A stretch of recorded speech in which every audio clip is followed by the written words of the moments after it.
బొమ్మ మాటలేని ఒక కథ. ఇది ఒక బొమ్మ.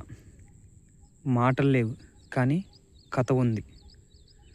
కళ్ళున్నాయి కానీ చూపు లేదు. నవ్వు ఉంది కానీ ఆనందం లేదు. అయినా ఈ బొమ్మ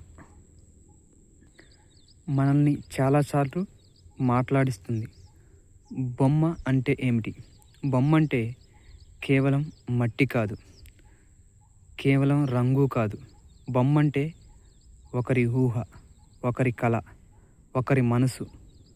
మనసులో ఉన్నది చేతుల ద్వారా బయటికి వచ్చిన రూపమే బొమ్మ. బొమ్మ మాట్లాడదు కానీ మనల్ని ప్రశ్నిస్తుంది.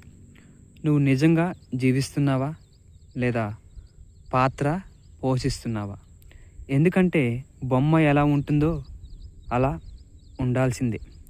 మనుషులు మాత్రం లోపల ఒకరు, బయట మరొకళ్ళ ఉంటారు. మనమే బొమ్మలమా? కొన్నిసార్లు మనం కూడా బొమ్మల్లాగే మారిపోతాం.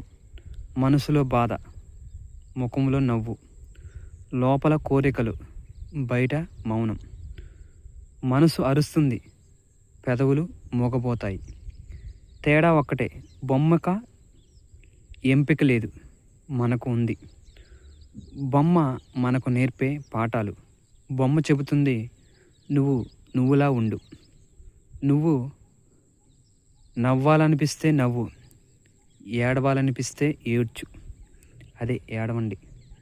ఇతరుల కోసం నీ నిజాన్ని బొమ్మలా మార్చుకోవద్దు. నిజంగా జీవించటమే అందమైన కళ. బొమ్మకు ప్రాణం ఎప్పుడు వస్తుంది?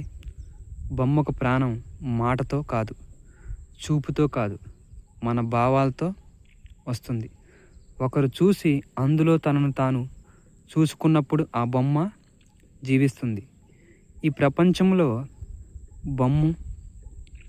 బొమ్మలతో నిండిపోయింది. కానీ నిజమైన మనసులు అరుదు. బొమ్మలా కనిపించవచ్చు కానీ మనిషిలా జీవించు.